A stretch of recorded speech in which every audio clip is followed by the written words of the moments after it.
Hello student. आज आपण या व्हिडिओच्या माध्यमातून competition of total taxable income and tax liabilities कशी कॅल्क्युलेट करता याचा अभ्यास करणार आहोत. पाठीमागील 3 व्हिडिओ मध्ये देखील आपण याच पद्धतीने न्यू टॅक्स रिजीम आणि ओल्ड टॅक्स रिजीम यामध्ये टोटल टॅक्सेबल इन्कम आणि टॅक्स लायबिलिटीज कशा पद्धतीने कॅल्क्युलेट होते याचा अभ्यास केला. या ठिकाणी आपण या चौथ्या व्हिडिओमध्ये एक नवीन एक्झाम्पल घेऊन त्यामध्ये टोटल टॅक्सेबल इन्कम आणि टॅक्स लायबिलिटीज कशी कॅल्क्युलेट होते हे आपण या ठिकाणी अभ्यासू. या ठिकाणी सावित्रीबाई फुले पुणे युनिव्हर्सिटी मधील ऑक्टोबर 2022 मध्ये विचारलेला जो काही क्वेश्चन आहे तो थोडासा मॉडिफाय करून, कारण यामध्ये आपल्याला 87A जे काही रिबेट मिळतं त्याचा त्या ठिकाणी अभ्यास करायचा होता. कारण मागील 3 व्हिडिओज मध्ये जे एक्झाम्पल घेतलं त्याच्यामध्ये मात्र आपल्याला रिबेट अंडर सेक्शन 87A याचा अभ्यास करायला त्या ठिकाणी मिळालेला नाही. अर्थात आपण त्यामध्ये डिस्कशन केलं पण केस त्या ठिकाणी अभ्यासली नाही. सो या इथे mister Prakash has given the following particulars of his income and savings for the financial year ending on 31 March 2025. हा प्रॉब्लेम त्या ठिकाणी दिलेला आहे. छोटासा प्रॉब्लेम आहे. ग्रॉस सॅलरी दिली, ही इन्फॉर्मेशन इन्कम फ्रॉम सॅलरीच्या संदर्भातली आहे. प्रॉफिट फ्रॉम बिझनेस ही income income profit or gain from business and प्रोफेशनच्या संदर्भातली. इंटरेस्ट ऑन गव्हर्नमेंट सिक्युरिटीज ही इन्फॉर्मेशन त्या ठिकाणी इन्कम फ्रॉम अदर सोर्सेसची आहेत. आणि इन्कम फ्रॉम हाऊस प्रॉपर्टी ही इन्कम ही माहिती इन्कम या सदराखालील second head income from house प्रॉपर्टीच्या संदर्भातली दिली आहे. त्याच पद्धतीने मिस्टर प्रकाश प्रोफेशनल टॅक्स त्या ठिकाणी ड्युरिंग द फिनान्शियल इयर 2024-25 मध्ये पेड करतात 2500. त्याची वाजवट आपल्याला deduction under section 16 sub section 3 मध्ये इन्कम फ्रॉम सॅलरीच्या अंडर आपल्याला ग्रॉस सॅलरी मधून वजावट घेता येते. त्याच पद्धतीने मिस्टर प्रकाश यांनी ड्युरिंग द इयर मध्ये 45,000 rupees advance income tax paid केलेला आहे. त्याच पद्धतीने मिस्टर प्रकाश यांनी ड्युरिंग द इयर मध्ये काही सेव्हिंग आणि काही इन्व्हेस्टमेंट त्या ठिकाणी केलेल्या आहेत. त्यामध्ये प्रामुख्याने 9,180ची LIC प्रीमियम त्यांनी भरलेला आहे. त्यानंतर पीपीएफ मध्ये 9,000 रुपये डिपॉझिट केले आहे.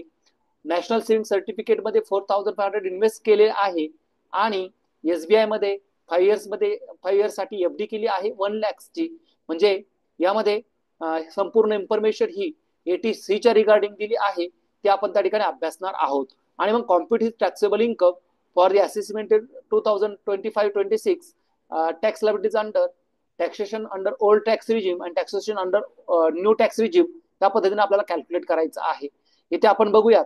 बघा, competition of taxable income and tax liability of mister Prakash for the assessment year 2025-26. आणि मग इथे आपण बघू शकता इन्कम फ्रॉम सॅलरी जे पहिलं काय करणार आपण, जे इन्कमचे 5ही हेड आहेत त्यामध्ये head number 1 income from salary, head number 2 income from house property, head number 3 profit or gain from business and profession, head number 4 capital gain, head number 5 income from other sources. या 5ही हेडचं income त्या ठिकाणी calculate करणार, त्यांना एकत्र करणार त्या ठिकाणी, आणि त्याची जी सम असेल त्याला आपण ग्रॉस टोटल इन्कम असं त्या ठिकाणी म्हणतो, ते आपण अगोदर कॅल्क्युलेट करणार आहोत.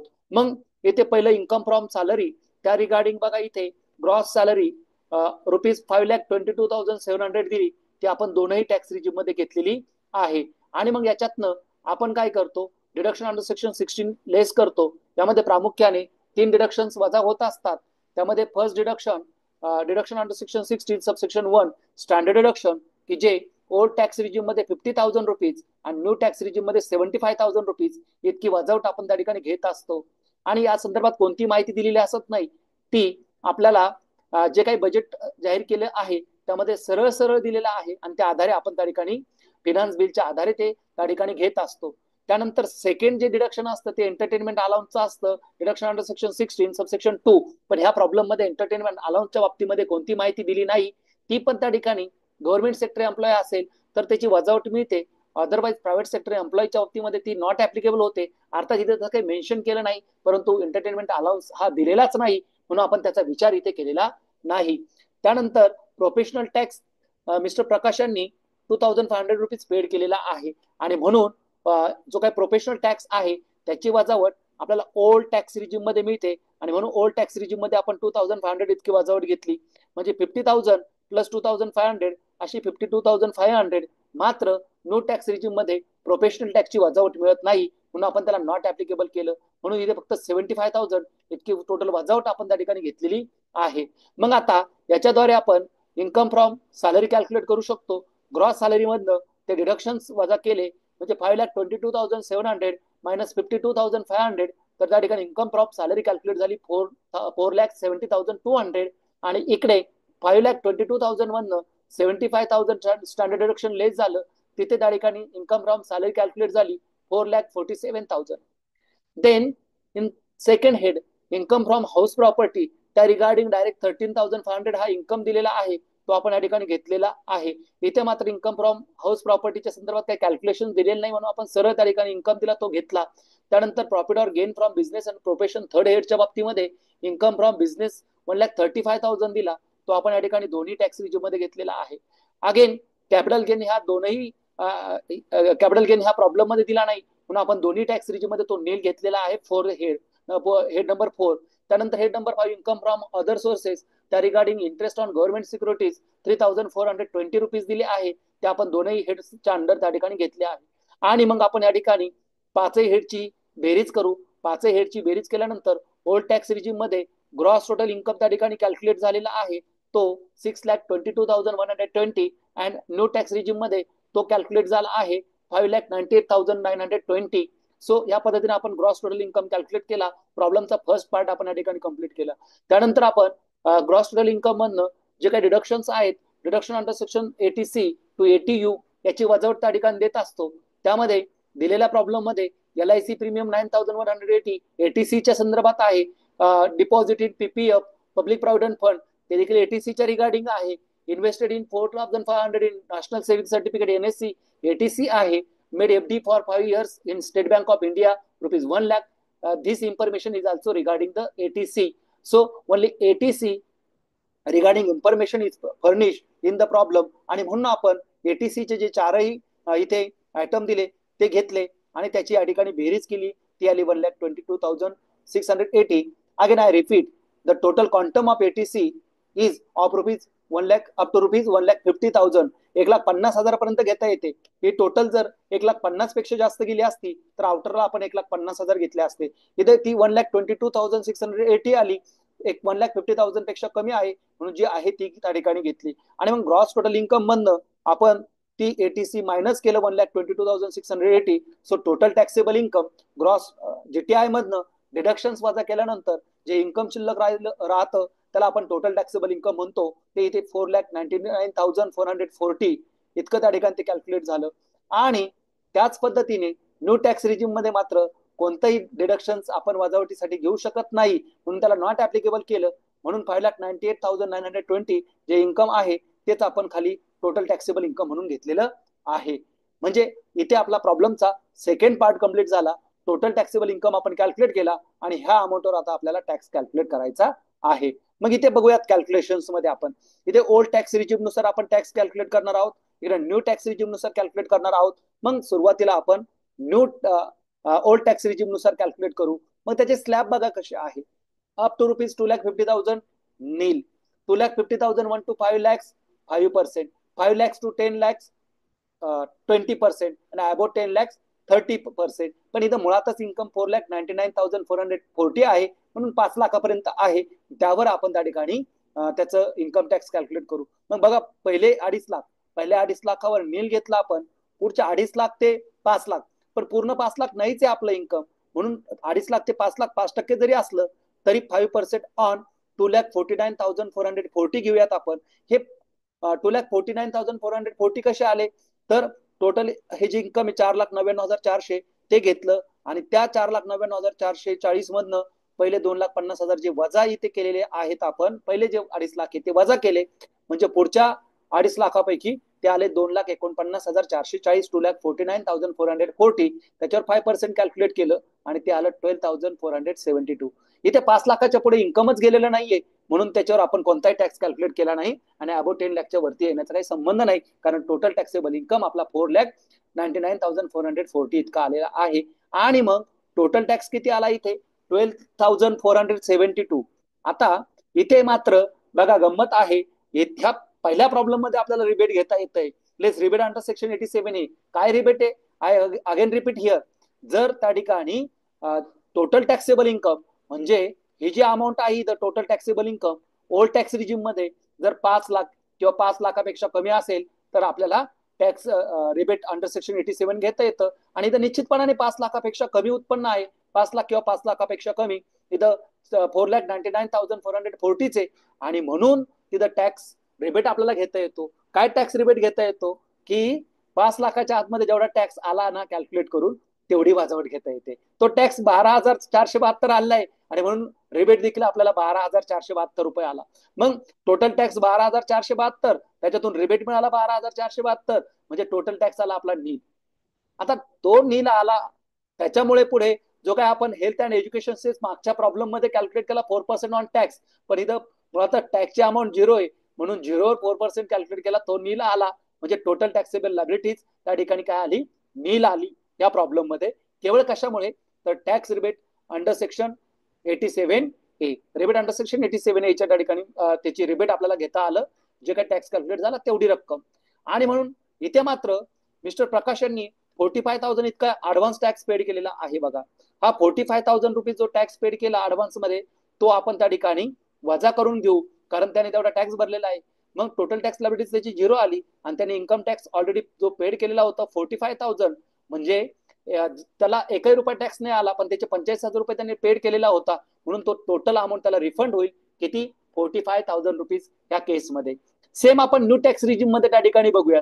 न्यू टॅक्स रिजिम मध्ये त्याचं इन्कम 5,98,920 आलेला आहे. हे 5 लाखापेक्षा जास्त आहे, पण न्यू टॅक्स रिजिम मध्ये टॅक्सचे स्लॅब वेगळे आहेत. ते कसे ते आपण त्या ठिकाणी बघूया. अप टू रुपीज 3 लाख, पहिल्या 3 लाखावर नील आहे, जर नील घेतला आपण, पुढच्या 3 लाख ते 7 लाख, हे 7 लाखाच्या आतच आहे, 5,98,000. 3 लाख ते 7 लाख याच्यामध्ये 5% होतं. मग 5% ऑन 2,98,920 इतकं त्या ठिकाणी आपल्याला काय करायचं आहे? काय करायचं आहे? इथे आपल्याला जे काही 7 लाख पर्यंत 5% आहे, पण आपलं इन्कमच मुळात 5,98,920 आहे, म्हणून 5,98,920 मधनं हे जे पहिले 3 लाख आहे ते वजा केले, म्हणजे ते इन्कम आलं 2,98,920, आणि त्याच्यावर आपण सिम्पली 5% कॅल्क्युलेट केलं, ते आलं 14,946. पुढचा जो स्लॅब आहे 7 लाख टू 10 लाख, पण मुळातच 6 लाखापेक्षा कमी उत्पन्न आहे, 5,98,000 7 लाखापेक्षा कमी, म्हणून याच्यावर काही कॅल्क्युलेट करण्याची गरज नाही. पुढचा स्लॅब आहे याच्यामध्ये 10 लाख टू 12 लाख, तिथेही कॅल्क्युलेट करण्याची गरज नाहीये. पुढचा स्लॅब आहे 12 लाख टू 15 लाख, त्याच्यावर 20%, पण कॅल्क्युलेट करण्याची गरज नाही, का त्याच्यामध्ये उत्पन्नच नाहीये. अबोव्ह 15 लाख तिथे 30% आहे, मात्र तिथे देखील त्या ठिकाणी टॅक्स कॅल्क्युलेट करण्याची गरज नाहीये. मग इथे टोटल जो टॅक्स कॅल्क्युलेट झाला तो टोटल टॅक्स कॅल्क्युलेट झाला आपला 14,946 इतका. मग इथे परत टॅक्स रिबेट मिळतो आपल्याला. ओल्ड टॅक्स रिजिम मध्ये 5 लाखाच्या आत जर उत्पन्न असेल तर जेवढा टॅक्स कॅल्क्युलेट झाला असेल तेवढी वाजवट त्या ठिकाणी मिळते, म्हणजे मॅक्झिमम लिमिट 12,500 रुपये इतकी त्या ठिकाणी मिळते. मात्र न्यू टॅक्स रिजिम मध्ये जर ते उत्पन्न 7 लाखापेक्षा कमी असेल तर त्याला टॅक्स रिबेट मिळतं. ते रिबेट किती मिळतं? किती टॅक्स कॅल्क्युलेट झाला तो, म्हणजे total tax calculated 100% tax or 25,000 rupees whichever is less. मग इथे बघा, टॅक्स 14,946 आहे, 7 लाखाच्या आत उत्पन्न आहे टोटल टॅक्सेबल, हे त्या ठिकाणी महत्वाची कंडिशन आहे. 7 लाखाच्या आत आहे म्हणून ते टॅक्स रिबेट मिळतंय, तर ते नक्कीच आहे त्या ठिकाणी. तर 25,000 आणि 14,946 याच्यापैकी कमी काय? तर 14,946, म्हणून या ठिकाणी टोटल जो टॅक्स कॅल्क्युलेट झाला 14,946, त्याच्यातून लेस रिबेट अंडर सेक्शन 87A तो त्या ठिकाणी मिळाला 14,946. मॅक्झिमम 25,000 टॅक्स त्या ठिकाणी वाचतो. आठ काय आहे परत एकदा लक्षात घ्या, जर त्या ठिकाणी टोटल टॅक्सेबल इन्कम 7 लाख किंवा त्यापेक्षा कमी असेल तर याचं आहे त्या ठिकाणी, याचं मिस्टर प्रकाश यांचं उत्पन्न 5,98,920 आहे, म्हणून त्या ठिकाणी त्याला टॅक्स रिबेट त्यांना घेता येतो. म्हणून त्या ठिकाणी 14,946 जो टॅक्स आहे त्याच्यावर रिबेट तेवढाच मिळाला, म्हणून परत टोटल टॅक्स इथे 0 आला, नील आला. त्या नीलवर 4% आपण कसा education health education cess 4% calculate करणार, तो नीलच येणार. टोटल टॅक्स लायबिलिटीज इथे किती आली? नील आली. त्याच्यातून 45,000 रुपीज त्याने ऑलरेडी पेड केलेला आहे, आणि पेड केलेला असल्यामुळे इन्कम टॅक्स सॉरी इथं पेबल शब्द आलाय, तो आपल्याला काय लिहायचा? इथे रिफंड शब्द लिहायचा. काय लिहायचा? रिफंड शब्द घ्यायचा आहे. आय थिंक सो टायपिंग मध्ये तो तसाच राहून गेला, मागच्या प्रॉब्लेम मध्ये देखील तो तसाच राहिला गेल्याची शक्यता आहे, तो तुम्ही करेक्ट करून घ्या. सो सॉरी, रिफंड किती? 45,000, 45,000 रुपीज. तो 45,000 रुपीज त्याला रिफंड त्या ठिकाणी तो टॅक्स मिळणार आहे, हे आपण त्या ठिकाणी लक्षात घेतलं पाहिजे. आणि म्हणून इथे मिस्टर कमेंट केल्यानंतर दोन्ही याच्यामध्ये टॅक्स लायबिलिटी झिरो आलेली आहे. त्याच्यामुळे आपण काय, कोणताही टॅक्स रिजिम ओल्ड वापरू किंवा न्यू टॅक्स रिजिम वापरू, त्यानुसार मात्र त्याला काही फरक पडत नाही. पण मात्र ऍज कम्पेअर जर केलं तर टोटल टॅक्स हा ओल्ड टॅक्स रिजिम मध्ये त्याचा ऑलरेडी कॅल्क्युलेट 12,472 झाला होता, तिकडे 14,946 झाला. तुम्हाला फारच कम्पॅरिझन करायचं असेल तर तुम्ही सजेस्ट कराल की तुम्ही ओल्ड टॅक्स रिजिम मध्ये त्या ठिकाणी टॅक्स भरू शकता.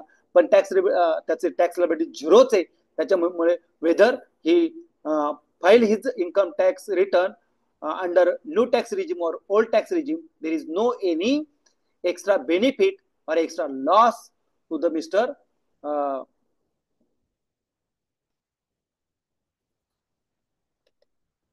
प्रकाश. हे त्या ठिकाणी लक्षात घ्या. इथे थोडंसं करेक्शन करून घ्या. मिस्टर प्रकाश घ्याल should opt any one of old or new tax regime because under both regime tax liabilities is zero. Zero असल्यामुळे तो कोणताही टॅक्स लायबिलिटीज टॅक्स रिजिम तो वापरू शकतो.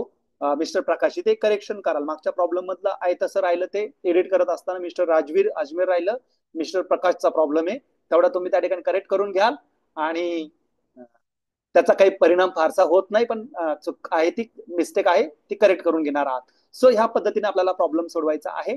जर तुम्हाला ह्या प्रॉब्लेम मध्ये काही क्वेरीज असेल तर तुम्ही निश्चितपणे कमेंट बॉक्समध्ये टाका, मी त्याला त्या ठिकाणी रिप्लाय देईल. काही सजेशन असेल, जर व्हिडिओ आवडला असेल तर त्या संदर्भात कमेंट करा. त्याचबरोबर मी आणखी व्हिडिओ त्या ठिकाणी यावर कॅल्क्युलेट तयार करणार आहे. त्याचं नोटिफिकेशन मिळण्यासाठी तुम्ही जर चॅनलला सबस्क्राईब केलं नसेल तर सबस्क्राईब करा, आणि व्हिडिओ आवडला असेल तर नक्की लाईक करा. या ठिकाणी आपण थांबतो. धन्यवाद. पुढच्या व्हिडिओमध्ये पुन्हा एकदा भेटूयात. Thank you so much.